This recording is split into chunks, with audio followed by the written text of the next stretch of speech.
ஆண்டவரை தேடுகிற எனக்கு ஒரு குறைவு இல்லை. ஏமே ஹல்லேலூயா, ஹல்லேலூயா, ஹல்லேலூயா, ஹல்லேலூயா. கர்த்தர் நல்லவர். பாருங்க, எப்படியாகிலும் இருதயத்தை எல்லாவித காவலோடும் காத்து கொள்ளுங்கள் அப்படின்னு சொல்லியிருக்கு. எல்லாவித காவலோடும் காத்து கொள்ளுங்கள். ஒரு மனுஷனுடைய நடக்கை, ஒரு மனுஷனுடைய வாய்ப்பேச்சு, அதெல்லாம் என் இருதயத்தை கலங்க பண்ணுது அப்படின்னு சொன்னா ஐ எம் வெரி வீக்.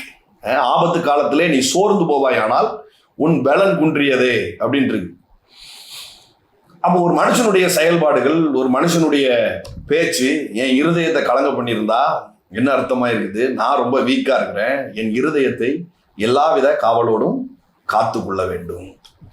அவன்லாம் பேசாம நிறுத்திடணும், இவன்லாம் பேசாம நிறுத்திடணும், அவன்லாம் எனக்கு எதிராக செயல்படக்கூடாது, இவன்லாம் எனக்கு எதிராக செயல்படக்கூடாது, அவங்களாம் அறுப்புண்டு போகணும், இல்லாம போகணும் அப்படின்லாம் நீங்க வேண்டுதல் பண்ணா அது நடக்காது. அது நடக்காது. இன்னைக்கு அதெல்லாம் நம்ம பத்தி பார்க்க போறோம். எதிராக பேசப்படுகிற பேச்சுகளை எப்படி நம்ம மேற்கொள்ள முடியும் அப்படிங்கிறதெல்லாம் நம்ம இன்னைக்கு பார்க்க போறோம் பாருங்க. ஸோ எல்லாவித காவலோடும் இருதயத்தை காத்துக்கொள்ளுங்கள் அப்படின்னு சொல்லியிருக்கு. எப்படி காத்துக்கொள்றது? அந்தந்த டைம்ல என்னென்ன ஆவியானவர் நம்மளுக்குள்ள பொழிகிறாரோ. இன்னைக்கு இந்த பாடின மாதிரி பழைய பாடல்களை எடுத்து பாடும் பொழுது இருதயம் காக்கப்பட்டதா எத்தனை பேர் ஃபீல் பண்றீங்க? சம்திங் ஏதோ ஒன்று ஒரு ஃபீல் குட் ஆகுது. ஆமா, அந்த மாதிரி பண்ணணும் பாருங்க. வசனத்தை வாசிக்கா அந்த மாதிரி காக்கப்படுதா? எடுத்து வசனத்தை வாசித்துடணும் பாருங்க.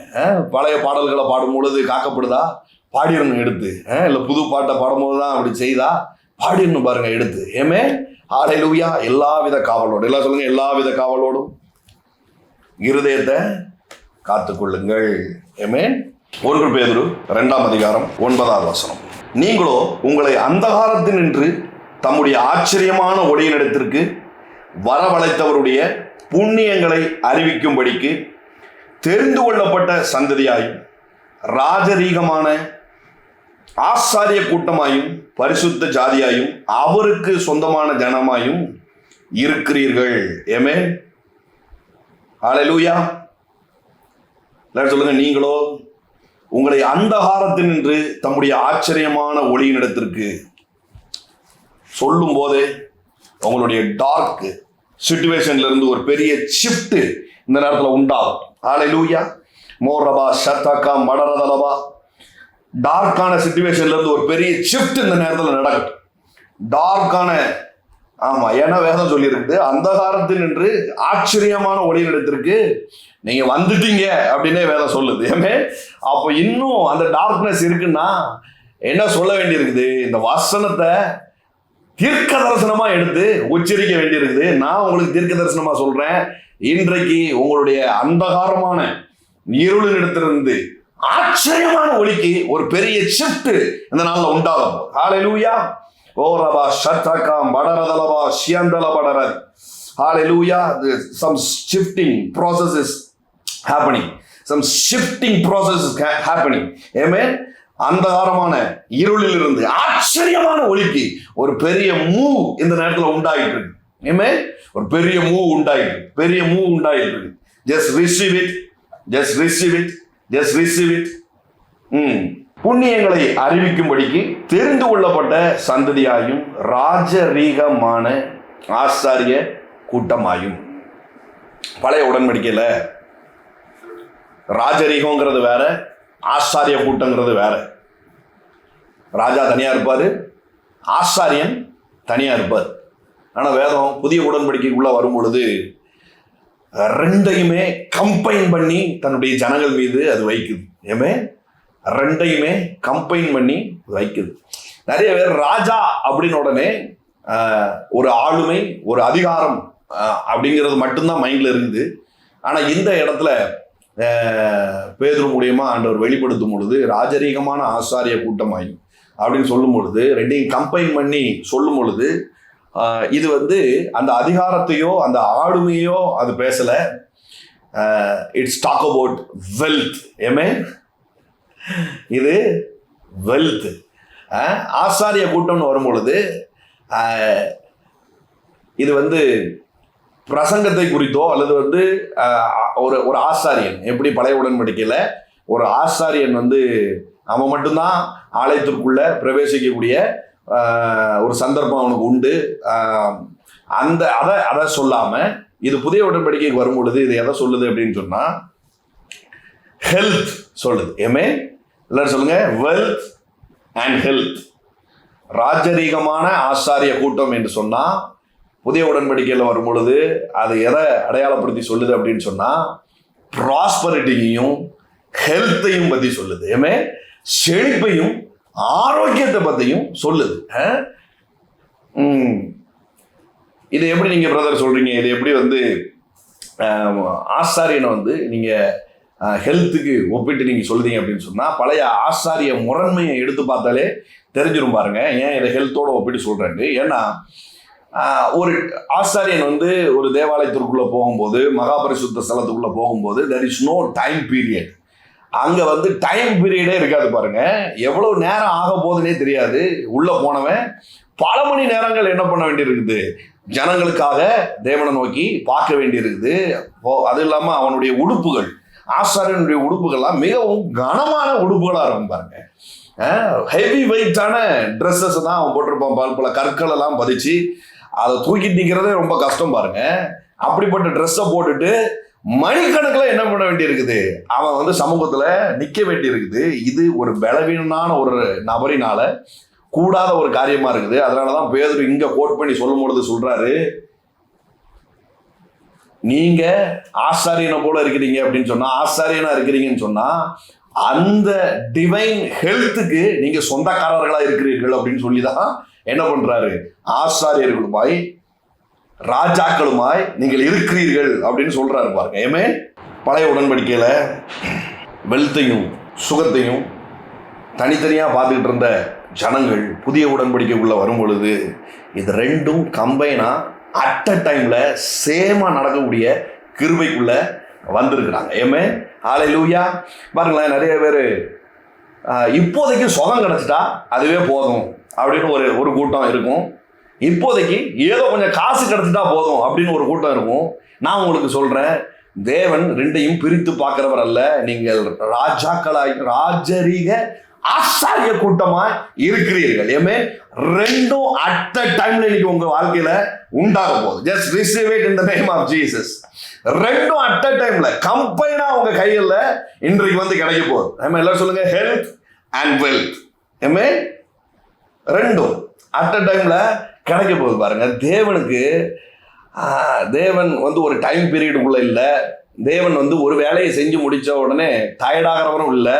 அவர்கிட்ட 10 வேலையை கொடுக்கும் பொழுதும் ஒவ்வொரு வேலையா முடிப்போம் அப்படின்னு சொல்லுகிறவரும் அல்ல. It's a very powerful statement. நான் வரிசையா சொல்லிட்டேன், மறுபடியும் உங்களுக்காக சொல்றேன்.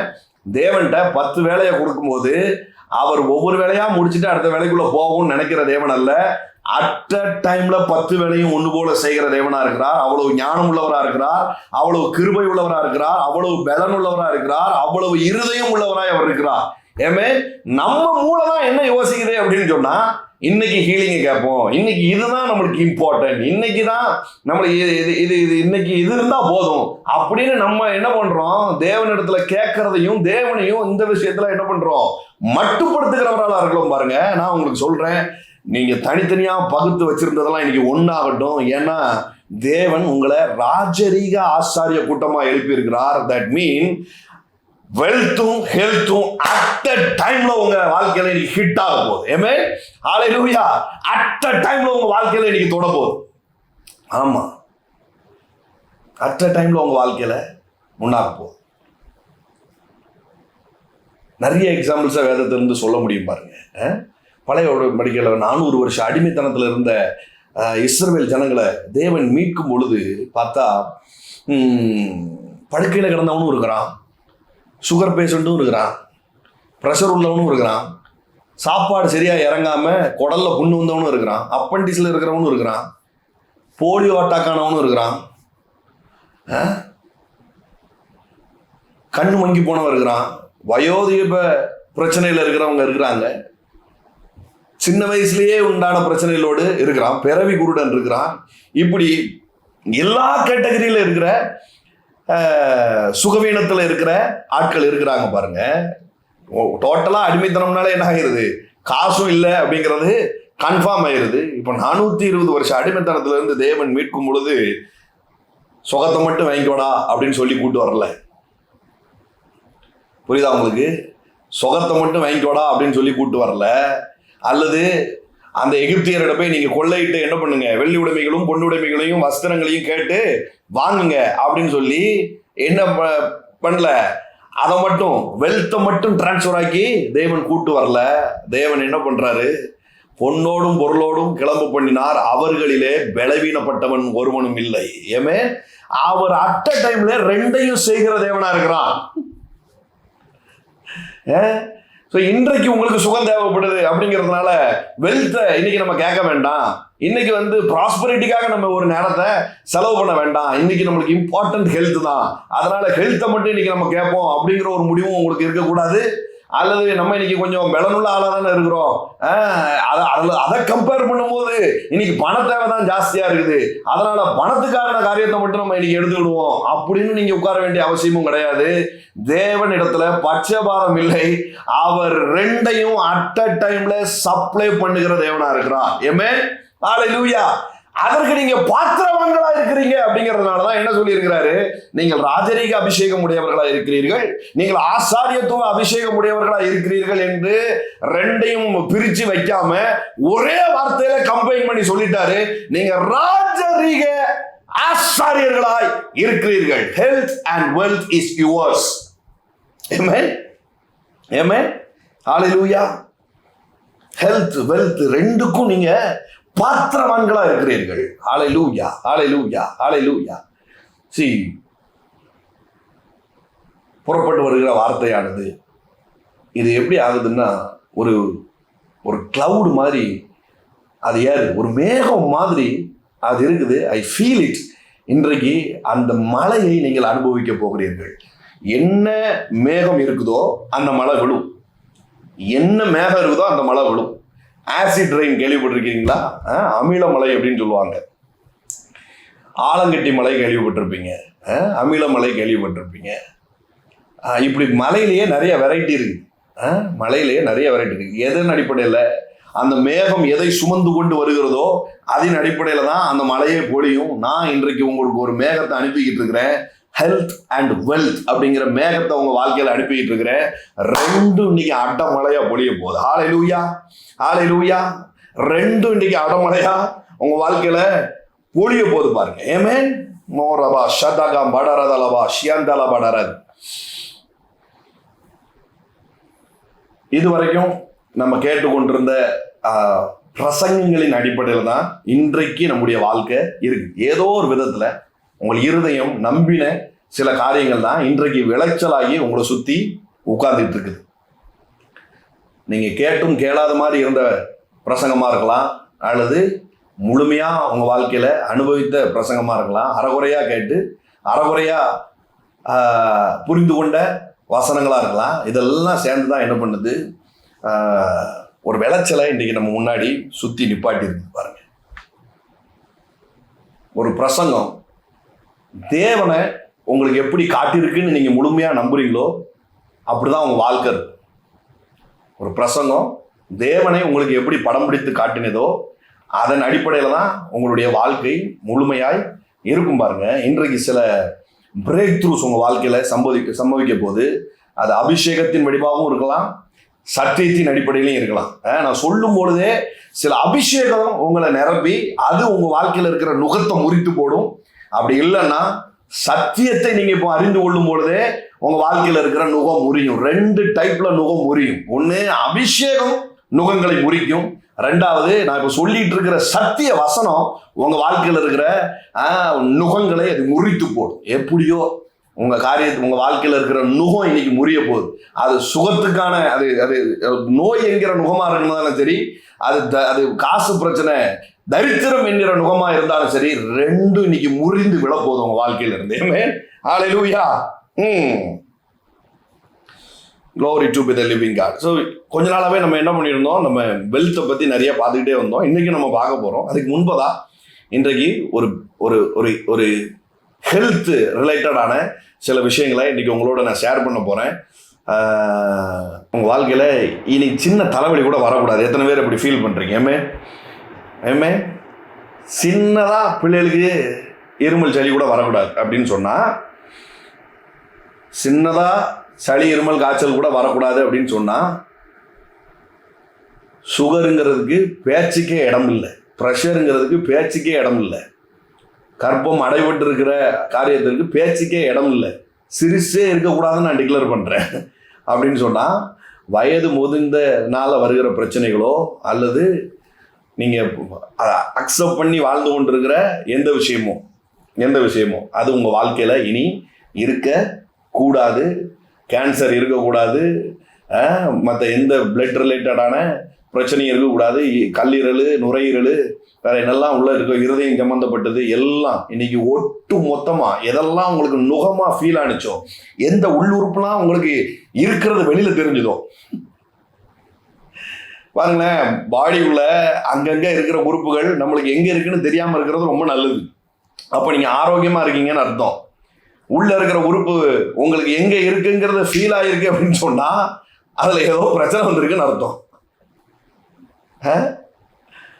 ஆமா, உள்ளுக்குள்ள இருக்கிற உறுப்பு உங்களுக்கு வெளியில ஃபீல் ஆகுது அப்படின்னு சொன்னா ஏதோ பிரச்சனையில் இருக்குன்னு அர்த்தம். What ever it is. இன்றைக்கு எதுவா இருந்தாலும் சின்ன பிரச்சனை கூட இனி உங்க வாழ்க்கையில இல்லாத அளவுக்கு இந்த சத்தியம் உங்க வாழ்க்கையில் இருக்கிற எல்லா நோய்களையும் கொத்தி கிழிச்சு இன்னைக்கு வெளியே தூக்கி எறிய போகுது. Hallelujah. Glory to be the living God. ஓ ரஹாபா ஷந்தலபா டரதி ரிதலபோ ரியாசாக்கா மடரதலபா மல்படரபா ஷியந்தலபா டரதி. ஸோ நம்ம நிறைய இதுக்கு முன்னாடி கேள்விப்பட்ட செய்திகள் தெரிந்தோ தெரியாமலோ நம்முடைய இருதயத்தின் அடிபாகத்தில் அது தங்கியிருக்குமே. ஆனால் இன்னைக்கு அது டெலீட் ஆகட்டும். அதில் குறிப்பாக ஒரு விஷயம் என்ன அப்படின்னு சொன்னால், தேவன் நம்ம வாழ்க்கையில் குறைவுபடும் பொழுதோ அல்லது ஏதோ ஒரு பிரச்சனையை சந்திக்கும் போதோ நோய்வாய்ப்படும் பொழுதோ என்ன சொல்லி கொடுத்துருக்குறாங்க, அதுல இருந்து விடுதலையை பண்ண தெரியாத பிரசங்கங்களும் ஊழியர்களும் என்ன பண்ணிட்டாங்கன்னா, ஏதோ ஒரு காரணத்தினால உனக்கு ஒரு படிப்பினையை கொடுக்கும்படி தான் இந்த காரியத்தை தேவன் அனுமதித்தார் அப்படிங்கிற ஒரு கோட்டை நம்ம இருதயத்தில் பதிய வச்சுட்டாங்க.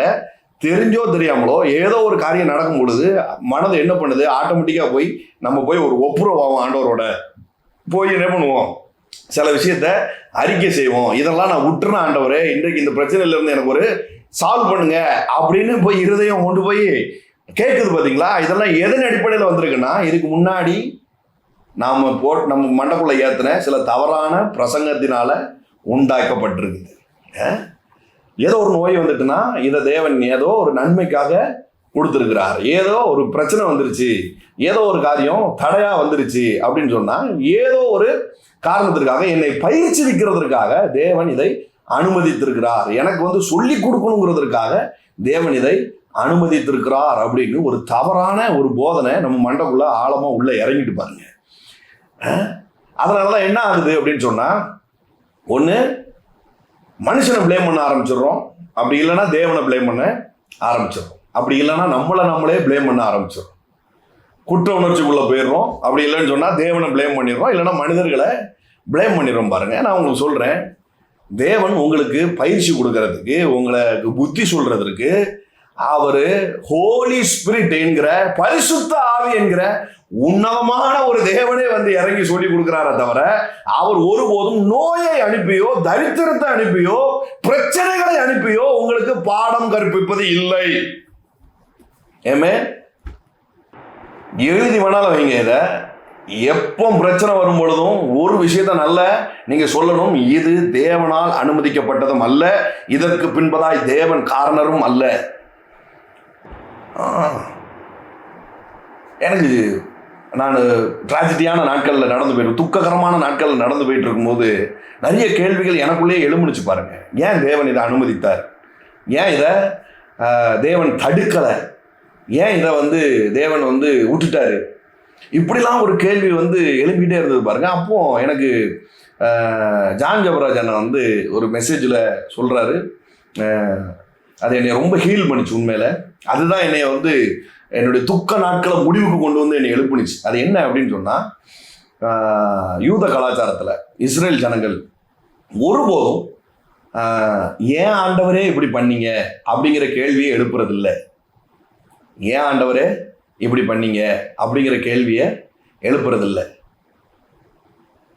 அதற்கு மாறா அவங்க என்ன ப்ரேயர் பண்ணுவாங்க அப்படின்னு சொன்னால், இப்போ இருக்கிற சூழலை நீர் மாற்ற வல்லவராக இருக்கிறீர் அப்படிங்கிற ப்ரேயர் மட்டும் தான் பண்ணுவாங்க. ஒருவேளை நான் சொல்கிறேன், உங்களுக்கு நடந்த துக்ககரமான காரியங்கள், உங்களுக்கு நடந்த இன்சிடென்ட், உங்களுக்கு நடந்த ஆக்சிடென்ட், உங்களுக்கு நடந்த துயர சம்பவங்களுக்கு பின்பதாய் தேவன் ஏன் செய்யலை, தேவன் ஏன் இதை அனுமதித்தார், தேவன் ஏன் இதில் ஒன்றும் செய்யலை, அல்லது தேவனே ஏன் செஞ்சார் அப்படிங்கிற எந்த தாட்டாக இருந்தாலும் நான் சொல்கிறேன், இன்றைக்கி அந்த காரியங்கள் ரெட்டிப்பாக உங்கள் கையில் கிடைக்க போகுது. நீங்கள் இழந்த காரியங்களோ, நீங்கள் மிஸ் பண்ண காரியங்களோ ரெட்டிப்பாக உங்கள் கையில் கிடைக்க போகுது. நீங்கள் ஒரே ஒரு காரியத்தை செய்யணும். அது என்னன்னா, இதற்கு பின்பதாய், இந்த காரியத்துக்கு பின்பதாய் தேவன் அல்ல, ஆனால் இதை மீட்கும் காரியத்துக்கு பின்பதாய் நிச்சயமாய் என் தேவன் இருக்கிறார். ஏமே, நான் இழந்த காரியத்திற்கு பின்பதாய் தேவன் அல்ல, இப்போ நான் அனுபவித்துட்டு இருக்கிற காரியத்துக்கு பின்பதாய் தேவன் அல்ல, எந்த துக்ககரமான காரியமோ, இந்த நோயோ, இந்த பலவீனத்துக்கு பின்பதாய் தேவன் நிச்சயமா இல்லை. இதுல மீட்கும்படியான காரியங்களிலே நிச்சயமா என் தேவன் இருக்கிறார். நிச்சயமா என் தேவன் இருக்கிறார்.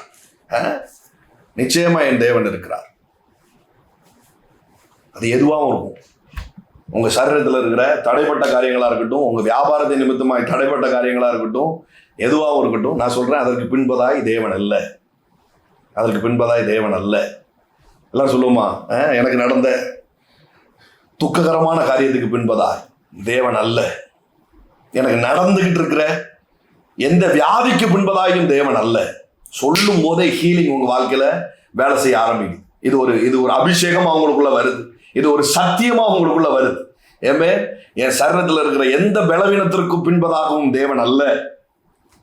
இப்ப நடக்க போற சுகத்துக்கு பின்பதாய் நிச்சயமாய் அவர் மட்டும்தான் இருக்கிறார். அவர் மட்டும்தான் இருக்கிறார். எல்லா டாக்டர்ஸ் ரிப்போர்ட்டும் கேன்சல் ஆகுது. ஹல்லேலூயா. எல்லா டாக்டர்ஸ் ரிப்போர்ட்டும் கேன்சல் ஆகுது. இயேசுவின் நாமத்தினால கேன்சல் ஆகுது. இயேசுவின் நாமத்தினால கேன்சல் ஆகுது. எல்லா டாக்டர்ஸ் ரிப்போர்ட் மோரபா ஷந்தலபா மடரதலபா ஷியதகா மடரதலபா மல்படரபா ஷந்தலபா ஐ ஃபீல் இட். இதுக்கு மேல ஒரு செக்கப்புக்கு தான் நீங்க போவீங்க. எவ்ரிதிங் வில் பி நார்மல் அப்படிங்கிற ஸ்டேட்மெண்டோடு உங்களுடைய ஹீலிங் உடைய காரியங்கள் முடியுது. இனி அந்த சுகத்திற்காக நீங்க ஹாஸ்பிட்டல்ல போய் செலவு பண்ண வேண்டிய நாட்களை தேவன் இன்றைக்கு முடிவுக்கு கொண்டு வரார். இன்றைக்கு இப்பொழுது முடிவுக்கு கொண்டு வரார். Just receive it. ஏன்னா நீங்க ஒரு ஸ்டேட்மெண்ட் இப்போ சொல்லியிருக்கிறீங்க, எனக்கு நடந்த எந்த காரியத்துக்கு பின்பதாகும், துக்ககரமான எந்த காரியத்துக்கு பின்பதாகவும் தேவன் அல்ல. ஆமென். ஹல்லேலூயா. மோரபா ஷதகா மடரதலபா ஷியந்தல படரரி.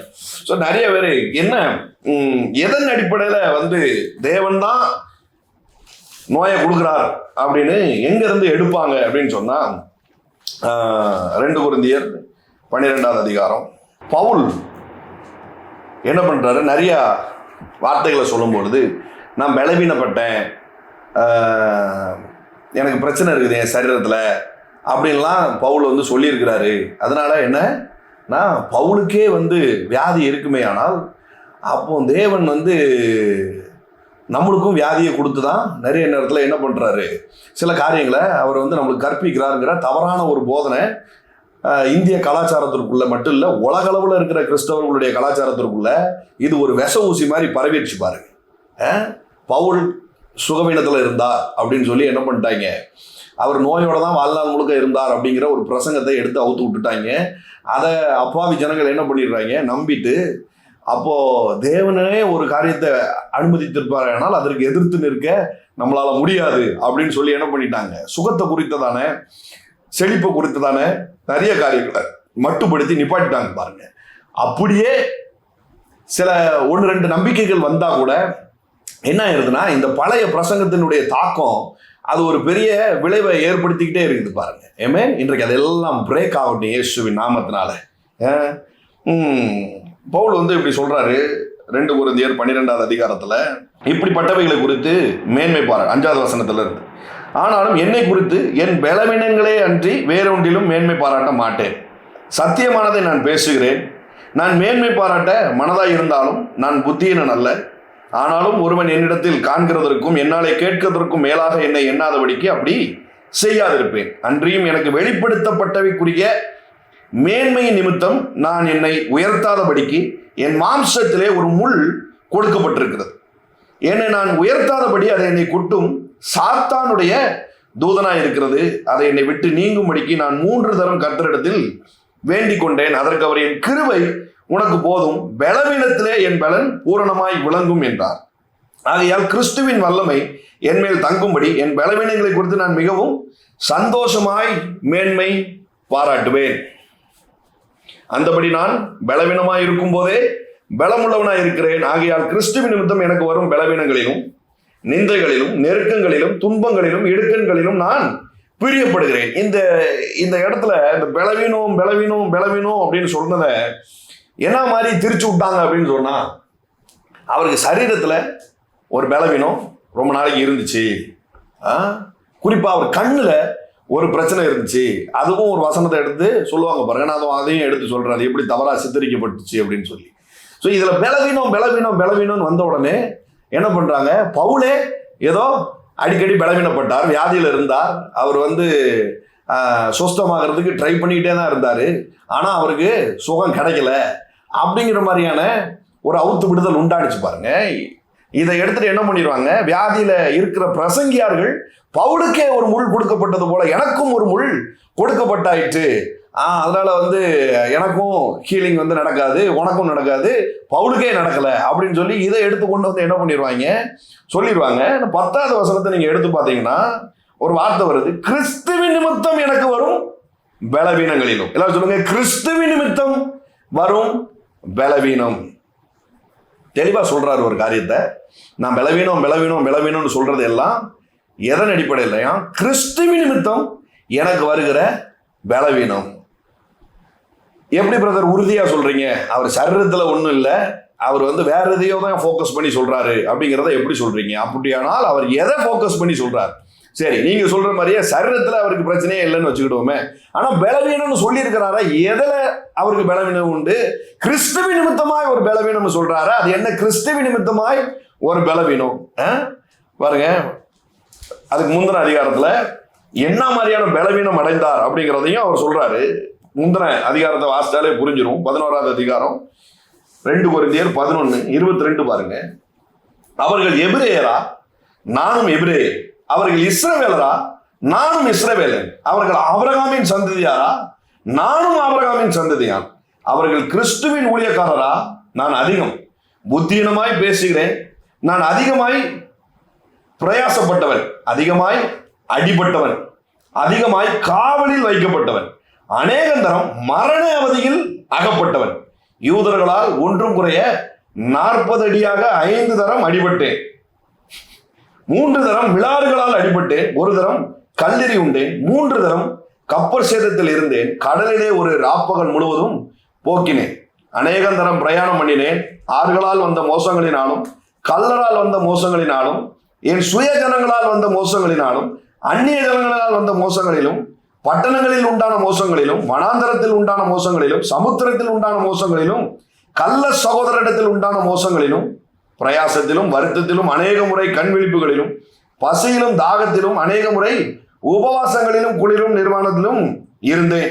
இவை முதலானவைகளை அல்லாமல் எல்லா சபைகளை குறித்தும் உண்டாயிருக்கிற கவலை என்னை நாள்தோறும் நெருக்குகிறது. ஒருவன் பலவீனால் நானும் பலவீனன் ஆகிறது இல்லையா? ஒருவன் இடறினால் என் மனம் எரியாதிருக்குமோ?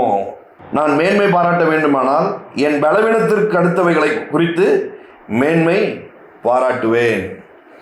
இவர் இந்த பலவீனத்தை சொல்றாரு. என்னன்னா, சுவிசேஷ நிமித்தமா நிறைய ஊருக்கு மனுஷன் டிராவல் ஆகி போறாரு. போற இடத்துலலாம் வாரியல் அடி விழுது, கல்லடி விழுது. போற இடத்துலலாம் எப்ரேயன்ட்டையும் அடி வாங்குறாரு, சொந்த ஜனங்கள்ட்டையும் அடி வாங்குறாரு, எதிரான ஜனங்கள்ட்டையும் அடி வாங்குறாரு. இப்படி போற இடத்துலலாம் சமுத்திரம் தன்னுடைய வேலையை காட்டுது, புயல்ல சிக்கி விடுதாரு, காவல்ல மாற்றாரு. இப்படி எல்லா இடத்துலையும் அடிக்கு மேல அடி வாங்குறாரு. நிறைய இடத்துல கல்லை கொண்டு அடிச்சு என்ன பண்றாங்க, சாகடிக்கவே செய்யறாங்க. இன்னொரு இடத்துலலாம் சொல்லியிருப்பாரு, இவரு துஷ்ட மிருகங்களினால எனக்கு பிரச்சனை வந்துச்சு அப்படின்னு சொல்லுவாரு. என்னன்னா என்ன பண்ணுவாங்கன்னா, அந்த காலத்துல இந்த சில தேசங்கள் என்ன பண்ணுது அப்படின்னா, அடிமையாய் பிடிக்கப்பட்டு போறவங்கள கொஞ்சம் ஆள் ஸ்ட்ரென்த்தா இருந்தா என்ன பண்ணுவாங்கன்னா, என்ன ஒரு இங்கிலீஷ் படம்னா, ஒரு நல்ல இங்கிலீஷ் படம் உண்டு, டக்குன்னு பேர் வர மாட்டேங்குது. என்ன பண்ணுவாங்கன்னா, இவங்க ஒரு ஸ்டேஜ் கட்டி, ஒரு கேலரி கட்டி ஒரு கேம் வைப்பாங்க. என்ன கேம் அப்படின்னா, அடிமையா பிடிச்சிட்டு போனதில் கொஞ்சம் பலமுள்ள ஆளாக இருந்தா தூக்கி என்ன பண்ணுவாங்கன்னா அதுக்குள்ளே போட்டுருவாங்க. அங்கே உண்மையிலே என்ன பண்ணுவாங்கன்னா, சிங்கத்தோட சண்டை போட விடுவாங்க, புலிகளோட சண்டை போட விடுவாங்க. சிங்கம் புலியெல்லாம் என்ன பண்ணுது, அந்த கிரவுண்டுக்குள்ள இவங்களோட சண்டை போட விடுவாங்க பாருங்க. அப்படி அதை ஒரு கேமா என்ன பண்றாங்க, அது ஒரு விளையாட்டா ஜனங்கள் எல்லாம் உட்கார்ந்து கைதட்டி ஆரவாரப்படுத்தி இந்த அடிமையா பிடித்து போகப்பட்டவங்கள, ஜெயிலில் போடப்பட்டவங்கள தூக்கிட்டு போய் அந்த மாதிரி கேம் விளாட விடுவாங்க பாருங்க. லிட்ரலாவே வரலாற்று ஆசிரியர்கள் சொல்றாங்க, பவுல் என்ன பண்ணியிருக்கிறாரு, சிங்கத்தோட உட்காந்து சண்டை போட்டுக்கிட்டு இருந்திருக்கிறார். துஷ்ட மிருகங்கள்லாம் என்னைய கொல்ல வந்துச்சு அப்படின்னு சொல்றாரு பாருங்க. அது என்ன அர்த்தம்னா, இதுதான் அவங்க கேம் விளாடுறதுக்கு என்ன பண்றாங்க, இவரை தூக்கி உள்ள தூக்கி விட்டுறாங்க. அவர் சிங்கத்தோட எல்லாம் சண்டை போட வேண்டியது ஆகுது பாருங்க. அதனால உண்டாகிற மேல் காயங்கள் உண்டாகுது. அதனால அந்த மாதிரியான பலவீனங்கள் ஏற்படுறாரு. மனுஷன் கல்லை கொண்டு அடிக்கிறான், அதனால ஒரு பலவீனம். இப்படிதான் அவர் பலவீனப்பட்டாரு. அது தவிர இவங்க சொல்ற மாதிரி தேவனால் அனுமதிக்கப்பட்ட எந்த நோயும் அவருடைய சரீரத்துல இல்லைங்கிறது தான் இவர் எடுத்து இங்க சொல்றாரு.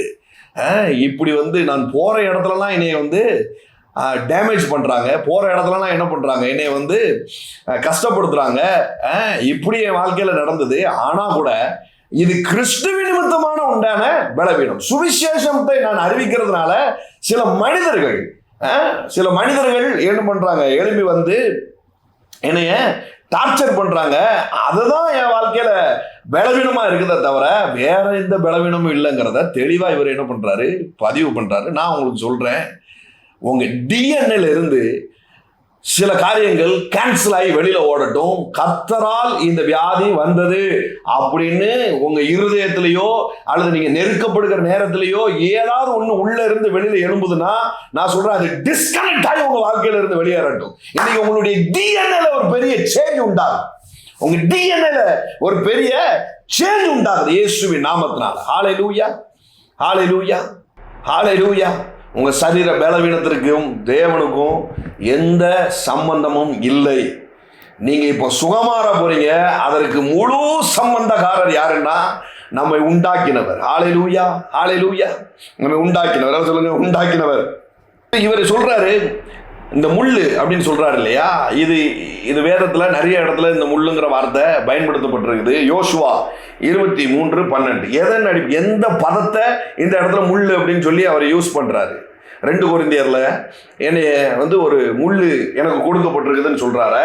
அது என்ன முள்ளு, எந்த வார்த்தையின் அடிப்படையில் அவர் சொல்றாரு அப்படின்னா, யோசுவா புத்தகம் பாருங்க, யோசுவா 23:12 நீங்கள் பின்வாங்கி போய் உங்களுக்குள்ளே மீதியா இருக்கிற இந்த ஜாதிகளை சேர்த்து அவர்களோட சம்பந்தம் கலந்து நீங்கள் அவர்களிடத்திலும் அவர்கள் உங்களிடத்திலும் உறவாடினால். இஸ்ரேல் ஜனங்கள் புறஜாதிகளோடு கலவக்கூடாது, தேவன் அனுமதிக்காத ஜனங்களோடு என்ன பண்ணக்கூடாது, கலவக்கூடாது அப்படிங்கிறது ஒரு பிரமாணமா இருக்குது.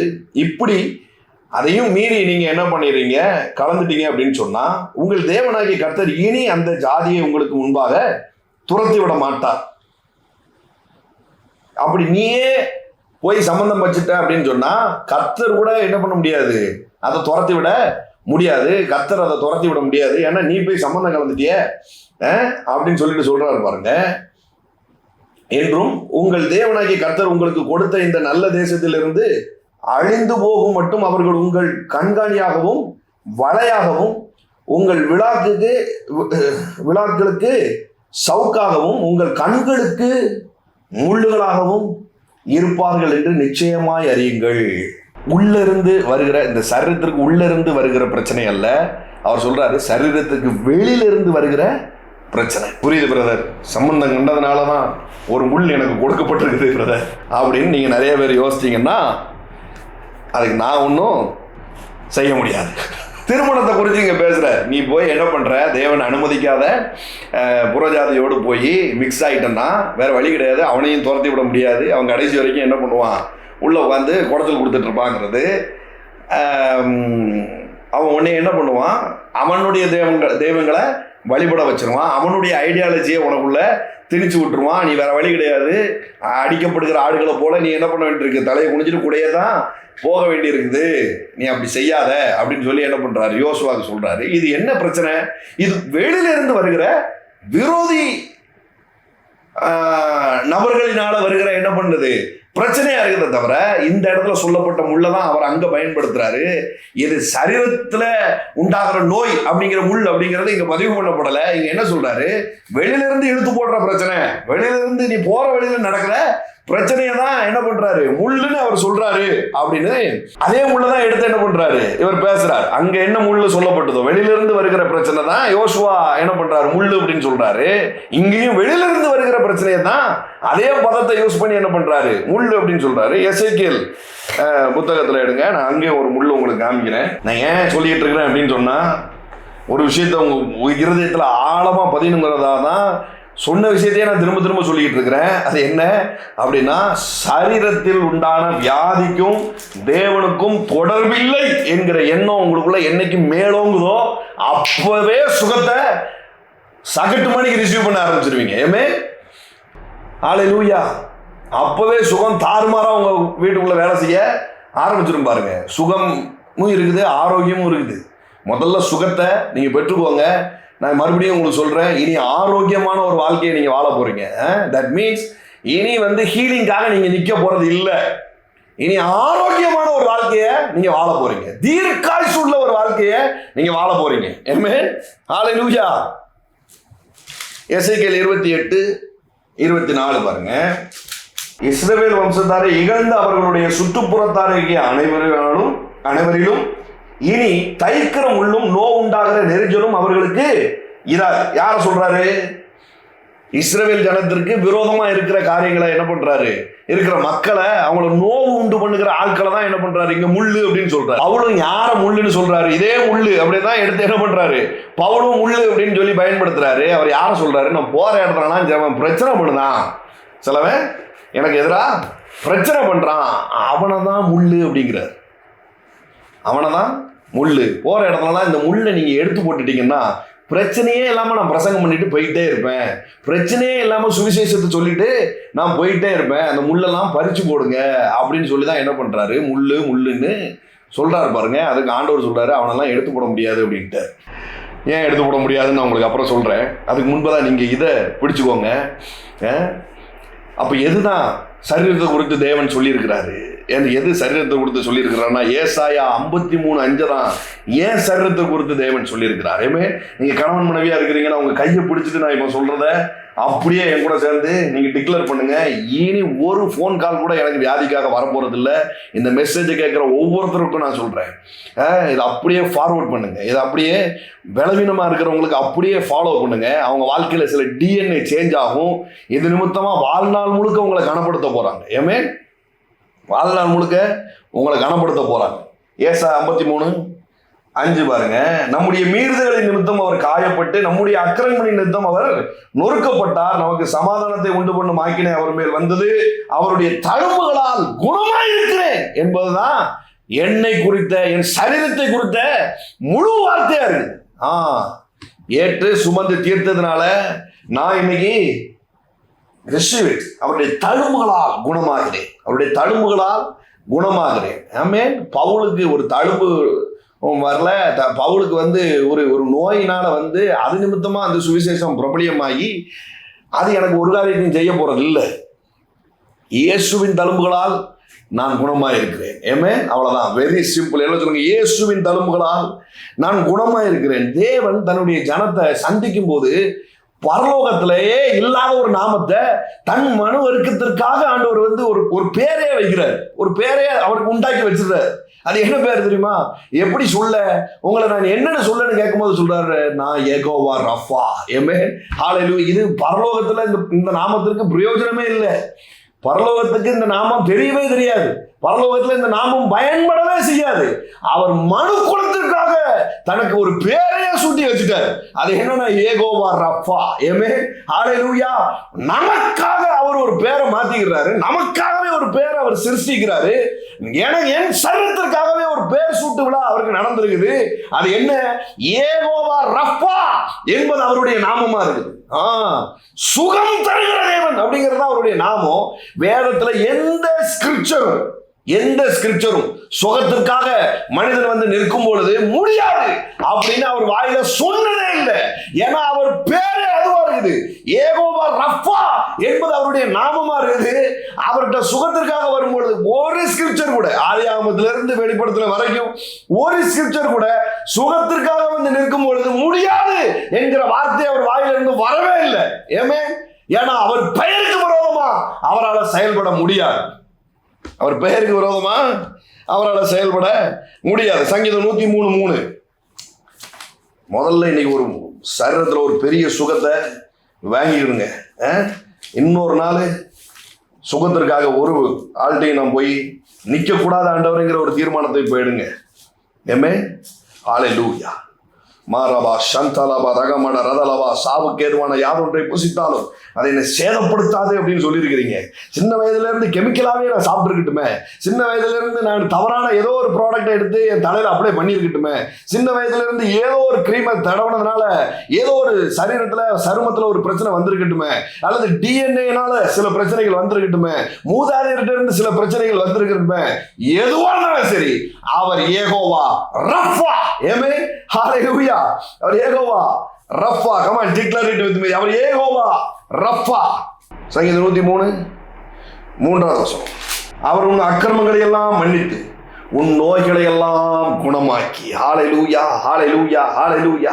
என் அக்கிரமம் எல்லாம் மன்னிக்கப்படும். சொன்னேன் இல்லையா, நான் பண்ண அக்கிரமம் தான். என்னத்தையோ கொண்டு போய் என் தலையில தேய்ச்சிட்டேன், என்னத்தையோ குடிச்சிட்டேன், என்னத்தையோ தப்பான ஆகாரங்களே சாப்பிட்டு வளர்ந்துட்டேன். சத்தான ஆகாரங்களை நான் சாப்பிடவே இல்லை.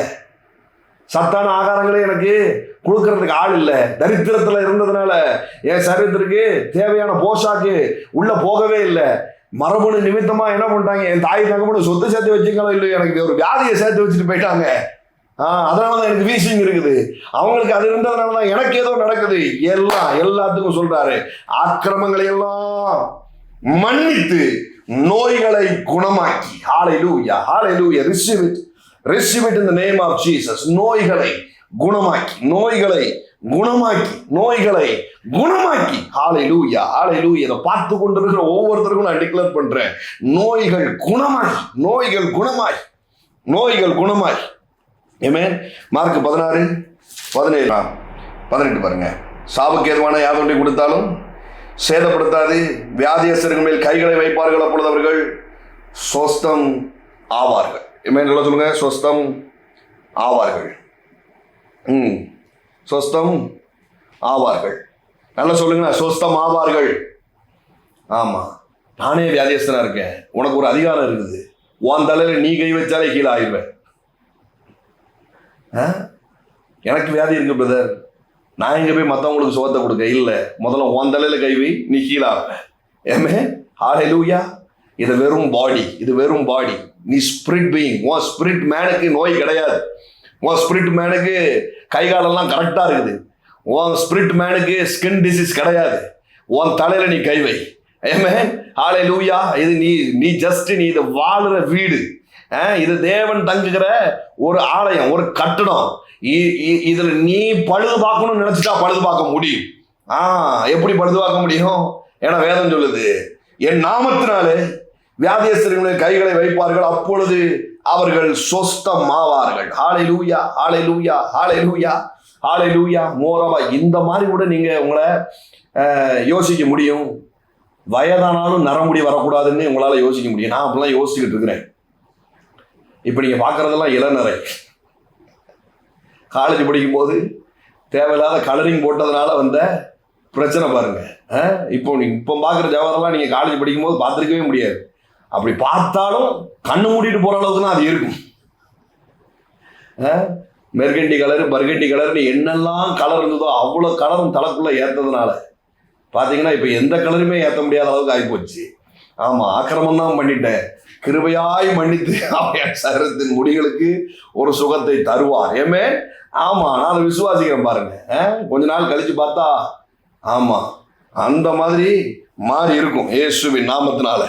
யாத்திராகமம் 15:26, நீ உன் தேவனாகிய கர்த்தரின் சத்தத்தை கவனமாய் கேட்டு அவர் பார்வைக்கு செம்மையானவைகளை செய்து அவர் கட்டளைகளுக்கு செவி கொடுத்து அவருடைய நியமங்கள் யாவையும் கை கொண்டால் நான் எகிப்தியருக்கு உண்டு பண்ணின வியாதிகளில் ஒன்றையும் உனக்கு வரப்பண்ணேன், நானே உன் பரிகாரியாகிய கர்த்தர். எல்லாரும் சொல்லுங்க, அவரே என் பரிகாரியாகிய கர்த்தர். எகிப்தில் உண்டு பண்ணின ஒரு வியாதி எனக்கோ என் சந்ததிக்கோ வராது. இல்லை சொல்லுங்க, எகிப்தில் உண்டான ஒரு வியாதி எனக்கும் என் சந்ததிக்கும் வராது. எகிப்தில் என்னென்ன வியாதியெல்லாம் இருந்து பிரதர் அப்படின்னு நீங்கள் ரொம்ப போய் அட்டவணை போட்டு ஆராய்ச்சி பண்ண வேண்டிய அவசியமே இல்லை. எப்படி இன்றைக்கு பல வெரைட்டியான நாய்கள் இருக்கு இல்லையா? நாட்டு நாய் இருக்கு, ஜெர்மன் ஷெப்பர்ட் இருக்கு, இதுமாதிரி இப்போ என்னெல்லாமோ சொல்கிறாங்க இல்லையா? இதெல்லாம் ஒரு சீடிலிருந்து ஹைபிரிட் ஆகி அப்படி பல நாய்களாக பிரிஞ்சிருக்கு. யார் நம்ம நோவா ஒரு ஜோடி நாயனா என்ன பண்ணாரு, பேழைக்குள்ள கொண்டு போனாரு. அந்த நாய் என்ன பண்ணிருச்சு, பல நாயா ஃபார்ம் ஆகி தான் இன்னைக்கு பல விதமான இருக்குது. இப்போ எகிப்தில சில வியாதிகள் இருந்தது பார்த்தீங்களா, அதெல்லாம் ஒரிஜினல் வியாதிகள். அதுதான் பரிணாம வளர்ச்சி அடைஞ்சு இன்னைக்கு வேற விதமான வைரஸ்களாகவும் வேற விதமான காரியங்களாகவும் பரவி வந்துட்டு இருக்கு. ஸோ எங்கேருந்து ஆரம்பிச்சது? எகிப்தில் இருந்து தான் வியாதிகள் என்ன பண்ணுது, அந்த எப்படி சொல்றது, புரிஞ்சுதா உங்களுக்கு நான் சொன்னது? எப்படி நோவாவுடைய பேழைக்குள்ள ஒரு நாய் இருந்ததோ, ஒரு ஜோடி நாய் இருந்ததோ, அதுதான் இன்னைக்கு பல வெரைட்டியாக பிரிஞ்சு வந்ததோ, அதே மாதிரி தான் அதோடைய சோர்ஸ் என்னது, அந்த எகிப்துல சில 10 வாதைகளை தேவன் அனுப்பி என்ன பண்றாரு, அந்த ஜனங்களை விடுதலை ஆகிறார் இல்லையா? அந்த 10 வாதைங்கிறது ஒரு மாடல். 10 வாதைங்கிறது அதுல இருந்து தான் என்ன பண்ணுது, நிறைய பிரிஞ்சு இங்க வந்திருக்குது பாருங்க.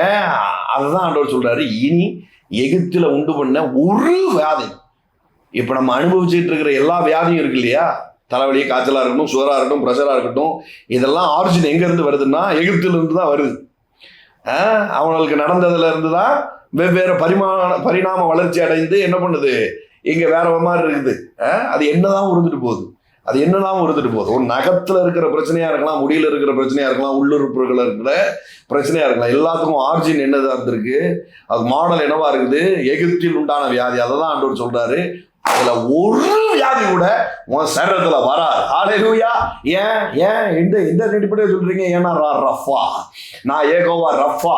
ஆமென். ஹல்லேலூயா. என்கிட்ட சுகத்திற்காக வந்தவன்ட்ட ஒருபோதும் முடியாதுன்னு நான் சொல்லியிருக்கேன் அப்படின்னு எங்கேயுமே இல்லை. அதுதான் சொல்ல வர்றார். அப்படி சொன்னதுனாலதான் அவர் பேர் ரஃபா. சரீர சுகத்திற்காக அவர்கிட்ட வரும் பொழுது ஒருபோதும் முடியாதுன்னு அவர் சொன்னதில்லை, அதனாலதான் அவர் ரஃபா. ஹல்லேலூயா, ஹல்லேலூயா. மோரபா ஷத்தகம் படரதலவா ஷியந்தல படரதி மல்படரபா ஷத்தகம் படரதலவா ஷியந்தல படரதி. ஸோ இப்போ மறுபடியும் அந்த முள்ளுக்கு வருவோம். என்ன பண்றாரு, என்னை குட்டும் முள்ளா இருக்குது அப்படின்னு சொல்றாரு. அப்ப அந்த முள்ளு அப்படிங்கிறது எதை சொல்றாருன்னா, இவர் சுவிசேஷத்தின் நிமித்தமாய் வெளியிலிருந்து வருகிற பாடுகளையும் மனிதர்களினால் உண்டாகிற தடைகளையும் கல்லெறிதலையும் தான் என்ன பண்றாரு, முள்ளுன்னு சொல்றாரு. அப்ப அவர் சொல்றாரு, என்னை விட்டாத நீங்கி போக பண்ணுங்க அப்படின்னு சொல்றாரு. அவர் சொன்னது சாதாரணமான ஸ்டேட்மெண்ட் கிடையாது, அழிச்சிருங்க அப்படிங்கிற மாதிரியான ஸ்டேட்மெண்ட். ஏன்னா சொந்த ஜனங்களும் என்ன பண்றாங்க, அவரை கல்லெறிகிறாங்க. வேற எங்கிட்ட இருந்தும் பிரச்சனை வந்துட்டா கூட பரவாயில்ல பிரதர், வீட்டுக்குள்ளேயே இருந்து நம்மளுக்கு நெகட்டிவா பண்றாங்க, வீட்டுக்குள்ளேயே நம்மளுக்கு அப்ரிசியேஷன் இல்லை, வீட்டுக்குள்ளேயே மரியாதை இல்லை, வீட்டுக்குள்ளேயே நம்மளை இது பண்றாங்க. வேற எவனாவது இருந்தா பரவாயில்ல, சொந்த ஆளா இருக்கான் அவனே இப்படி பண்றான். வேற எதுவா இருந்தாலும் பரவாயில்ல, நான் தகப்பனா நினைச்சவங்களாம் இப்படி பண்ணுதான். வேற எவனா இருந்தாலும் பரவாயில்ல, நான் பிள்ளையா நினைச்சவங்களாம் இப்படி பண்ணுதான். வேற எதா இருந்தாலும் பரவாயில்ல, சொந்த சகோதர சகோதரிகள் இப்படி பண்றாங்க அப்படிங்கிற சிச்சுவேஷன் பாருங்க. சொந்த யூத ஜனம் அவனுக்கு விரோதமா என்ன பண்ணுது, பவுலுக்கு விரோதமா எழும்புது. இவன் என்ன பண்றான், அழிச்சிருங்க அப்படிங்க. அந்த முள்ள தூக்கி பிடிங்கி எங்கேயாவது வீசுங்க அப்படின்னு சொல்றான் பாருங்க. ஆண்டவர் சொல்றாரு, அப்படி அழிக்க மாட்டேன். கிருபை உனக்கு போதும் அப்படிங்கிறார். ஏமே கிருபை திறமை அது உனக்கு விரோதமா எழும்பினவனை உனக்கு ஆதரவாய் அது திருப்பி விடுங்கிற அர்த்தத்துல தான் ஆண்டவர் சொல்றாரு, என் கிருபை உனக்கு போதும். ஏமே ஹல்லேலூயா. ரொம்ப பிரச்சனையா? அவர் சொல்றாரு கூடுதல் கிருபை வரும். ஏமே நான் சொல்லுங்க, பைபிள்ல சொல்லுது, 2 கொரிந்தியர் அதையெல்லாம் தான் சொல்லுது. அதற்கு அவர் 9வது வசனம் பாருங்க, 12:9. அதற்கு அவர் என் கிருபை உனக்கு போதும், பலவீனத்தில் என் பலம் பூரணமாய் விளங்கும் என்றார். சொல்லுங்க, அடிஷனல் கிரேஸ் இதற்காகவே எனக்கு வரப்போகுது. ஏமே ஆமா, ஆடட் கிரேஸ் இதற்காகவே எனக்கு வரப்போகுது. எக்ஸ்ட்ரா கிரேஸ் இதற்காகவே எனக்கு வரப்போகுது. கூடுதலான கிருபை. Come on confuse it with me. கூடுதலான கிருபை. சொந்தத்துக்குள்ள வீட்டுக்குள்ள ஒரு மாதிரி முள்ளா பிரச்சனையா அனுபவிச்சுட்டு இருக்கிறீங்கன்னா நான் இன்னைக்கு சொல்றேன், இன்றைக்கு ஒரு கிருபை உங்க வாழ்க்கையில செயல்பட போகுது. ஏமே ஏமே எப்படி வேண்டுதல் பாருங்க, என்னை விட்டு நீங்கும்படி நான் 3 தரம் கர்த்தரிடத்துல வேண்டிக் கொண்டேன். பேசாம கட்டாயி தூக்கி எரிச்சிருவோமா? இந்த மாதிரி உறவுக்குள்ள இருக்கிறதுனால தான் அந்த பிரச்சனை. இது அப்படியே ஃபுல் ஸ்டாப் வச்சுட்டா என்ன அப்படின்னு யோசிச்சிருக்கான் 3 தடவை. ஆண்டவர் சொல்றாரு, என் கிருபை உனக்கு போதும். ஏமே ஹல்லேலூயா. இந்த பலவீனத்துல என்னுடைய பலன் பூரணமாய் விளங்கும். ஹல்லேலூயா. இத அடிஷனலா ஒரு கிரேஸ் இன்னைக்கு உங்க வாழ்க்கையில ஃப்ளோ ஆகி போகுது. இதுவரைக்கும் இல்லாத ஒரு சமாதானத்தை உங்க குடும்பத்திலையும் உங்களை எதிர்த்து கொண்டிருக்கிற நபர்களோடும் நீங்க அனுபவிக்க போறீங்க. ஏமே ஹல்லேலூயா. இன்னும் கலாத்தியர் எழுதின நிருபம் 4வது அதிகாரம், கலாத்தியர் 4. பவுலுக்கு இதுவும் தவறாய் சொல்லப்பட்ட ஒரு காரியம் பாருங்க. இது தெரிஞ்சோ தெரியாமலோ உங்க வாழ்க்கையில உங்க இருதயத்துல இருக்குது அப்படின்னு சொன்னா இன்னைக்கு அதை அத்து போகணுங்கிறதுக்காக தான் நேரம் எடுத்து இன்னும் கொஞ்சம் நான் பேசிக்கிட்டு இருக்கிறேன். கலாத்தியர் 4:13 பாருங்க. உங்களுக்கு தெரிந்திருக்கிறபடி நான் சரீர பலவீனத்தோடு 1ஆம் தரம் உங்களுக்கு சுவிசேஷத்தை பிரசங்கிக்க வந்தேன். என்ன பிரதர், அவருக்கு சரீரத்தில் ஒரு பிரச்சனையும் இல்லைன்னு சொன்னீங்க. இங்க பார்த்தா கலாத்தியர் 3:13 இப்படி சொல்லுது, சரீர பலவீனத்தோடு 1ஆம் தரம் உங்ககிட்ட வந்தேன் அப்படின்னு. அப்படி இருந்தும் என் சரீரத்தில் உண்டாயிருக்கிற சோதனையை நீங்கள் அசட்டை பண்ணாமலும் ஆரோசியாமலும் தேவதூதனை போலவும் கிறிஸ்து இயேசுவை போலவும் என்னை ஏற்றுக்கொண்டீர்கள். அப்பொழுது நீங்கள் கொண்டிருந்த ஆனந்த பாக்கியம் எங்கே? உங்கள் கண்களை பிடுங்கி எனக்கு கொடுக்க கூடுமானால் அப்படி செய்திருப்பீர்கள் என்று உங்களுக்கு சாட்சியாய் இருக்கிறேன். என்னன்னா சரீர பலவீனத்தோடு நான் வந்தேன் அப்படின்னு பவுல் சொல்றார். சரீர பலவீனத்தோடு நான் வந்தேன். பார்த்தா நீங்க என்னைய தேவதூதன் மாதிரி பார்த்தீங்க, நான் பலவீனப்பட்டிருக்கேன்னு சொல்லி என்னை அசால்ட்டா விடலை. நீங்க என்ன பண்ணீங்க, கிறிஸ்து இயேசுவை போலவே என்னை நீங்க பார்த்தீங்க. கண்ணை குடுறா அப்படின்னு கேட்டா கூட கொடுத்துருப்பீங்க. அந்த அளவுக்கு என் மேல பிரியமா இருந்தீங்க அப்படின்னு சொல்லி ஒரு ஸ்டேட்மெண்ட் அந்த இடத்துல சொல்றாரு. இந்த கலாத்தியர் அப்படிங்கிற புத்தகம் இப்ப கொரிந்தியருக்கு எழுதுனா கொரிந்தி சபை அப்படின்னு ஒரு சபை தான் அது. எபேசு அப்படிங்கிறது ஒரு சபை. எபேசு சபைக்கு லெட்டர் எழுதுறாரு, கொரிந்தி சபைக்கு லெட்டர் எழுதுறாரு. ஆனா கலாத்தியருக்கும் போது அது கலாத்திய சபைங்கிற ஒரு சபை கிடையாது, கலாத்தியருக்கு எழுதுறாரு. அதாவது அங்க இருக்கிற எல்லா சபைகளுக்கும் இந்த லெட்டர் பாஸ் ஆகுது. 100கணக்கான சபைகள் இருக்குது கலாத்தியர்ல. அப்போ எழுதுறாரு பாருங்க. இந்த கலாத்தியர் ஊர்ல என்னன்னா நிறைய ஊர் இருக்குது, பைபிள்ல இருக்கிற நிறைய ஊர் இருக்குது. இப்போ லிஸ்திரா, இக்கோனியா, பிரதியா, தெர்பை இப்படின்னு சொல்லி ஏகப்பட்ட ஊர் என்ன பண்ணுது இந்த கலாத்திய ஊர்ல இருக்குது. அப்போஸ்தலர்ல பாத்தீங்கன்னா இந்த கலாத்திய சபைகளுக்கு அவர் பயணிக்கும் போது சில இன்சிடென்ட் நடக்குது. அப்போஸ்தலர்கள் 14வது அதிகாரத்துல பாத்தீங்கன்னா தெரியும், 19. நான் சம்பவத்தை நானே வாசிச்சிருந்தேன். 14-19 பாருங்க. பின்பு அந்தியோகியாவிலும் இக்கோனியாவிலும் இருந்து சில யூதர்கள் வந்து ஜனங்களுக்கு போதனை செய்து பவுலை கல்லெறிந்து அவன் மரித்து போனான் என்று எண்ணி அவனை பட்டணத்துக்கு வெளியே இழுத்து கொண்டு போனார்கள். இவன் ஆட்கள் தான், யூதர்கள் தான் வந்து என்ன பண்றாங்க, இவர் இந்த இக்கோனியான்லாம் போட்டிருக்கு பார்த்தீங்களா, அந்த கோயிலும் இக்கோனியா இதெல்லாம் வந்து கலாத்தியக்குள்ளேயே இருக்கிற ஊர்கள் பாருங்க. இங்க பிரசங்கம் பண்ணிட்டு இருக்கும்போது யூதர்கள் வந்து என்ன பண்றாங்க, அடிச்சு சாகடிச்சிடுறாங்க. பவுலை என்ன பண்றாங்க, கல்லெறிஞ்சு அவன் மரித்து போனான் என்று எண்ணி அவனை பட்டணத்துக்கு வெளியே இழுத்து கொண்டு போனார்கள். சீசர்கள் அவனை சூழ்ந்து நிற்கையில் அவன் எழுந்து பட்டணத்துக்குள் பிரவேசித்தான். மறுநாளில் பர்னபாவுடனே கூட தெர்பைக்கு புறப்பட்டு போனான். இந்த தெர்பை அப்படிங்கிற ஊரும் என்னது? அந்த கலாத்தியருக்குள்ள இருக்கிற ஒரு ஊர் தான் பாருங்க. மறுநாள் எழுந்து என்ன போயிட்டான்? அந்த ஊருக்கு போயிட்டான். அந்த ஊருக்கு போகும்போது அந்த ஆட்கள் என்ன பண்றாங்க, அவனை அழகா கவனிக்கிறாங்க. அவன் சுகமாகிற வரைக்கும் என்ன பண்றாங்க, அவன் கூட இருக்கிறாங்க. என்ன பலவீனமா வந்தேன், என்ன சர்ற பிரச்சனையோட வந்தேன் அப்படின்னு சொன்னா, நோய் நொடியோட வரல. இந்த ஊர்ல பிரசங்கம் பண்ண போகும்போது கல்லெறிஞ்சு என்ன பண்ணிடுறாங்க, சாவடி அடிச்சிடுறாங்க.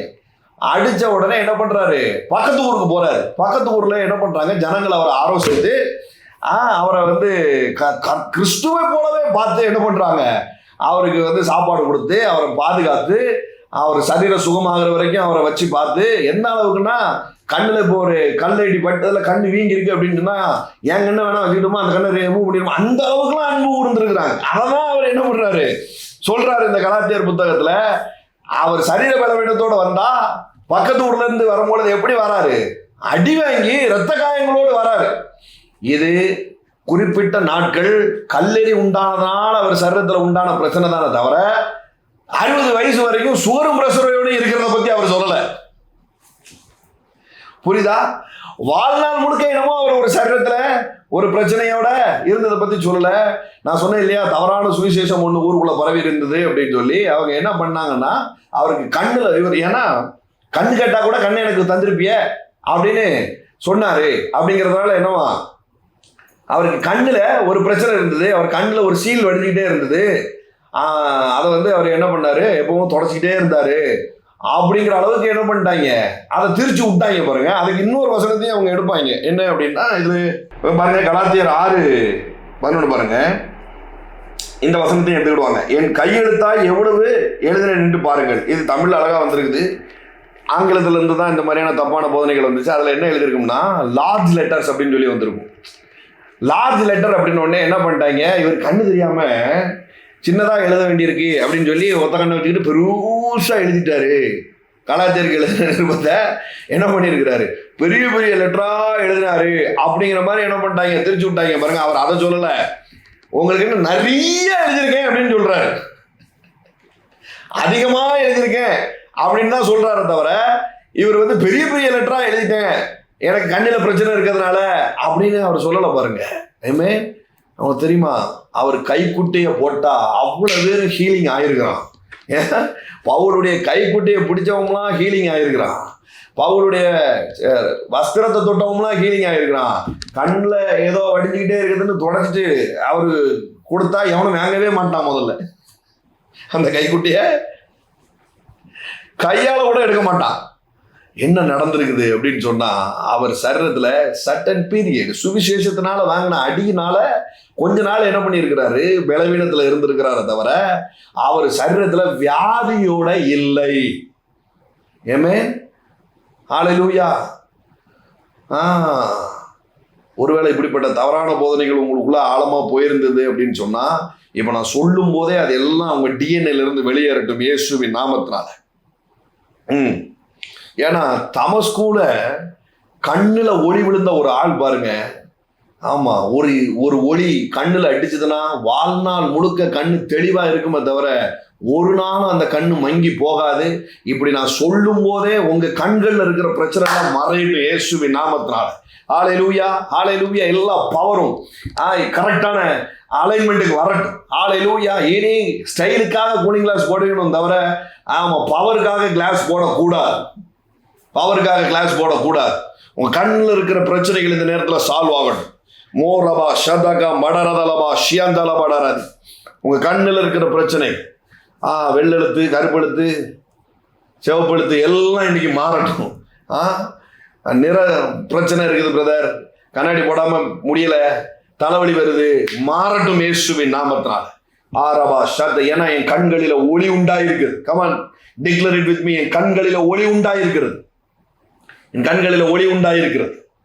என்னை குறித்து தேவன் வைத்திருக்கிற சித்தம் சங்கீதம் 91:16 தீர்க்காயுச திருப்தியாய் தருகிற தேவன் என்று எழுதியிருக்கிறது. ஏமே ஹல்லேலூயா ஹல்லேலூயா. தீர்க்காயுச திருப்தியாய் தருகிற தேவன் என்று எழுதியிருக்கிறது. 2 டைப்ல ஹீலிங் நடக்கும் பாருங்க. ஹீலிங் கிஃப்ட் ஆப்ரேட் பண்ற ஆட்கள் உங்க மீது கை வைக்கும் பொழுது ஹீலிங் நடக்கும். ஆனா ஹீலிங்கை பெற்றுக்கொள்ளணும்னு நினைக்கிறவங்க தப்பான போதனையை மண்டபத்தில் வச்சிருந்தா ஹீலிங் ஆகிறது கஷ்டம், ஆகாதுன்னே சொல்லலாம். தேவன் எனக்கு இந்த வியாதியை கொடுத்தாருன்னு துளி அளவு என்ன இருந்தாலும் அதுல ஹீலிங் நடக்கிறது கஷ்டம். ஹீலிங் ஆப்ரேட் பண்றவரே நின்னா கூட ரிசீவ் பண்ற ஆட்கள் எனக்கு இன்றைக்கு சுகத்தை தேவன் தருவாருங்கிறத முழுமையா நம்பி, வியாதி தேவனுடைய சித்தம் இல்லைங்கிறத முழுமையா நம்பும் போது அந்த இடத்துல ஹீலிங் 100% நடக்கும். ஏமே இந்த மெசேஜை கேட்டுட்டு இருக்கிற நீங்க ஹீலிங் வாங்கிறது ரொம்ப ரொம்ப எளிது. ஏன்னா அவர் பேரே ரஃபா. சுகமாய் வாழ்வது என்பது ரொம்ப ரொம்ப எளிது, ரொம்ப ரொம்ப எளிது. ஏதோ மண்டைக்குள்ள போன கிறுக்குத்தனத்தினால என்ன ஆயிருக்கு, இவ்வளவு நாள் நீங்க அனுபவிச்சிட்டீங்க, பரவாயில்ல. இன்றைக்கு உங்கள் அக்கிரமத்தை எல்லாம் தேவன் மன்னித்து, நான் சொல்றேன் அக்கிரமம் நான் சொல்றது இந்த மாதிரி தவறான போதனைகள் உங்க மண்டைக்குள்ள ஏத்தின அக்கிரமத்தை நான் சொல்றேன். அதை மன்னித்து அது உங்க டிஎன்ஏல இருந்தே வெளியேறி இயேசுவின் நாமத்தினால திருப்தியான தீர்க்காயுசு. ஏமே உங்க பெற்றாருக்காக இந்த வார்த்தையை நீங்க டிக்ளேர் பண்ணுங்க. என் பெற்றாருக்கு திருப்தியான தீர்க்காயுசு உண்டாயிருக்கிறது. ஏமே உங்க பிள்ளைகளுக்காக நீங்க சொல்லுங்க, என் பிள்ளைகளுக்கு திருப்தியான தீர்க்காயுசு உண்டாயிருக்கிறது. உங்களுக்காக, உங்க மனைவிக்காக, உங்க சகோதர சகோதரிகளுக்காக அதை நீங்க சொல்லுங்க. நீங்க நேசிக்கிற ஜனங்களுக்காக இதை சொல்லுங்க. தீர்க்காயுசு உண்டாயிருக்கிறது. ராபாஷ் எனக்காகவும் அதை நீங்க சொல்லுங்க. தீர்க்காயுசு உண்டாயிருக்குது. என் குடும்பத்திற்காக அதை சொல்லுங்க. தீர்க்காயுசு உண்டாயிருக்கு. உங்கள் குடும்பத்திற்காக நான் சொல்றேன், உங்களுக்கு தீர்க்காயுசு உண்டாயிருக்கிறது, திருப்தியாய் உண்டாயிருக்கிறது. ஹல்லேலூயா, ஹல்லேலூயா. மோரபா ஷத்தகம் படரதலபா மோரபா ரியாத்தகம் படரதலபோ ஷியந்தல படரதி. ஆமென். தீர்க்காயுசு திருப்தியாய் உண்டாயிருக்கு. ஹல்லேலூயா, ஹல்லேலூயா, ஹல்லேலூயா. மோரபா ரிசீவ் இட். அப்படியே பெற்றுக்கொண்டே இருங்க இதை. ஆமென். தீர்க்காயுசு எனக்கு திருப்தியாய் உண்டாயிருக்கிறது. எனக்கும் என் குடும்பத்திற்கும் என் பிள்ளைகளுக்கும் தீர்க்காயுசு திருப்தியாய் உண்டாயிருக்கிறது. என்னோட சம்பந்தப்பட்ட எல்லாருக்கும் தீர்க்காயுசு திருப்தியாய் உண்டாயிருக்கிறது. இதுதான் என்னை குறித்து தேவன் வைத்திருக்கிற சித்தமா இருக்கிறது. Amen. Hallelujah. You are blessed, you are blessed, you are blessed. இன்னும் ஒரே ஒரு வார்த்தையை வெல்த்துக்காக ஒரே ஒரு வார்த்தையை நான் சொல்லிடுறேன். எரேமியா 33, நான் அவர்களுக்கு செய்யும் நன்மையெல்லாம் கேட்க போகிற பூமியின் எல்லா ஜாதிகளுக்கு முன்பாக அது எனக்கு மகிழ்ச்சியுள்ளதாயும் கீர்த்தியாயும் புகழ்ச்சியாயும் மகிமையாயும் இருக்கும். நான் அவர்களுக்கு அருளி செய்யும் எல்லா நன்மை நிமித்தமும் எல்லா சமாதானத்தின் நிமித்தமும் இவர்கள் பயந்து நடுங்குவார்கள் என்று இஸ்ரவேலின் தேவனாகிய கர்த்தர் சொல்லுகிறார். பாருங்க, தேவன் ஆசீர்வாதத்துல நிறைய வெரைட்டி இருக்கு, நிறைய ஃபிளேவர்ஸ், நிறைய கலர்ஸ் இருக்கு ஆசீர்வாதத்துல. அதுல ஒரு கலரை இன்னைக்கு நான் உங்களுக்கு அவுத்து விடுறேன். ஒரு கலரை இன்னைக்கு நான் அவுத்து விடுறேன். ஏன் அதெல்லாம் கேள்வி கேட்காதீங்க, ஏன்னா டைம் முடிஞ்சு போச்சு. என்ன சொல்றாரு ஆண்டவர் அப்படின்னா, நீங்க பயப்படும்படியான ஒரு ஆசீர்வாதத்தை உங்க கைகளில் நீங்க கொடுக்க போறாரு. ஆமென். ஹல்லேலூயா. அதுதான் எனக்கு ஜாலியா இருக்கும், அதான் எனக்கு ஜாலியா இருக்கும் அப்படிங்கிறார் ஆண்டவர். அதுதான் எனக்கு ஹாப்பியா இருக்கும் அப்படிங்கிறார். அதுதான் எனக்கு இன்ட்ரெஸ்டா இருக்கும் அப்படிங்கிறார். அதுதான் எனக்கு ஜெகஜோதியா இருக்கும் அப்படிங்கிறார். அதுதான் எனக்கு இருதயத்துக்கு ஏற்றதா இருக்கும்னு சொல்றார். நான் பயப்படும் அளவுக்கான ஒரு ஆசீர்வாதம் இன்றைக்கு என் குடும்பத்தின் மீது இறங்கும். ஹல்லேலூயா, ஹல்லேலூயா. நான் அவர்களுக்கு அருளி செய்யும் எல்லா நன்மை நிமித்தம் எல்லா சமாதானத்தின் நிமித்தமும் அவர்கள் பயந்து நடுங்குவார்கள், பயந்து நடுவார்கள். நான் இன்னைக்கு பெறப்போகிற சமாதானமும் இன்னைக்கு பெறப்போகிற நன்மையும் என்னைய நடுங்க பண்ண போகுது. ஏமே என்னை நடுங்க பண்ண போகுது, என்னை நடுங்க பண்ண போகுது. Come on, declare it with me. இன்னைக்கு நான் நடுங்கிற அளவுக்கு ஏதோ என் குடும்பத்துல சம்பவிக்க போகுது. ஒரு ஃப்ளேவர் என்ன பண்ணும், ஒரு கலர் என்னன்னா நம்மள நடுங்க பண்ணும். இன்னொரு கலர் இருக்குது, ஈசாக்கினுடைய ஆசீர்வாதங்கிற ஒரு ஃப்ளேவர் ஒன்று இருக்கு. அது என்னன்னா எதிர்த்து வரவனெல்லாம் நடுங்க பண்ணும். ஈசாக்கினுடைய ஆசீர்வாதம் வாழ்க்கையில ஹிட் ஆகும்போது, அந்த பிளெஸ்ஸிங் என் வாழ்க்கையில ஹிட் ஆகும்போது எதிர்த்து வரவனெல்லாம் நடுங்கிற அளவுக்கு ஒன்று நடக்க போகுது. ஹல்லேலூயா, ஹல்லேலூயா, ஹல்லேலூயா. பேதுருக்கு ஒரு ஆசீர்வாதம் ரிலீஸ் ஆகுது, இது இன்னொரு ஃப்ளேவரு. கூட இருந்தவங்களாம் நடுங்குதான். இந்த மாதிரி ஒரு கேட்சை பார்த்தது இல்லைங்கிறதுனால எல்லாரும் பயந்து நடுங்கினார்கள் இருக்குது. ஆச்சரியப்பட்டு பார்த்தாங்க அப்படின்னு இருக்கு, பயந்து அப்படின்னு சொல்லி இருக்குது. ஹல்லேலூயா, ஹல்லேலூயா. அந்த 3 ஃப்ளேவர் உங்க வாழ்க்கையில இன்றைக்கு ஹிட் ஆகட்டும். மோரபா ஷத்தக்கம் வடரதளவு. இது குறித்து நம்ம வர நாட்களில் பேசுவோம். இந்த 3 ஃப்ளேவரையும் உங்கள் வாழ்க்கையில் நான் ரிலீஸ் பண்ணுறேன். நீங்கள் பயந்து நடுங்குவீங்க, உங்களை சுற்றி இருக்கிறவங்க பயந்து நடுங்குவாங்க, உங்களை விரோதிக்கிறவர்கள் பயந்து நடுங்குவாங்க. அந்த மாதிரியான ஒரு பெரிய வெல்த் டிரான்ஸ்ஃபர் உங்கள் வாழ்க்கையில் உண்டாக போகுது. நான் செய்யும் நன்மை அதுதான் எனக்கு ஜாலியாக இருக்கும்னு ஆண்டவர் வாக்குறுதித்திருக்கிறார். ஏமே அதுதான் எனக்கு திருப்தியாக இருக்கும், அதுதான் எனக்கு கம்ப்ளீட்டாக நான் ஃபீல் பண்ணுவேன் அப்படின்னு நம்ம சொல்லுவோம் இல்லையா? அப்போ ஆண்டவர் சொல்கிறாரு, உன்னைய பயந்து நடுங்க பண்ணுற அளவுக்கு ஒரு சமாதானத்தையும் நன்மையும் தருவேன், அதுதான் எனக்கு திருப்தியாக இருக்கும் அப்படிங்கிறாரு. ஹல்லேலூயா. ஆண்டவர் எங்களுக்கு தருகிற ஆசீர்வாதத்தினால நீர் திருப்திப்படுவீராக. நீங்க திருப்தியா இருக்க அளவுக்கு எங்களுக்கு ஒரு சப்ளை இன்றைக்கு நடக்கட்டும். சரீர சுகத்தை பற்றி கர்த்தாவை உச்சரித்த வார்த்தைகளுக்காக நன்றி சொல்லுகிறேன். நீங்க வாழ்நாள்ல நாங்கள் டேப்லெட் வாங்க போறதில்லை, நாங்கள் மருந்துக்காக லைனில் நிற்க போகிறதில்லை, ஹாஸ்பிட்டல் வாசலில் நாங்கள் நிற்க போகிறதில்லை டேடி. ஹல்லேலூயா. மோரபா ஷர்த்தால இந்திய சட்டத்தின்படி ஹாஸ்பிட்டலில் போய் தான் குழந்தை பெற்றுக்கணும்னு இருக்குது. அதனால் அதுக்காக மட்டும் நாங்கள் போகிறோம். அந்த அந்த என்ஜாய்க்காக மட்டும் நாங்கள் போகிறோம் டேடி. மற்ற எந்த வியாதிக்காகவும் பலவீனத்திற்காக நாங்கள் போக வேண்டியதில்லை. எகிப்தில் உண்டு பண்ணின ஒரு வியாதியும் உண்டில வரப்பண்ணே நீங்கள் வாக்குரைத்திருக்கிறீங்க. நன்றி சொல்லுகிறோம். தெய்வீக சுகத்தை ஏற்றுக்கொள்ளுகிறோம், அர்ப்பணிக்கிறோம் டேடி. இந்த வார்த்தையினால நீங்கள் ஆசீர்வதிக்கப்பட்டிருந்தீங்க, நீங்கள் தாராளமாக விதைக்கலாம்.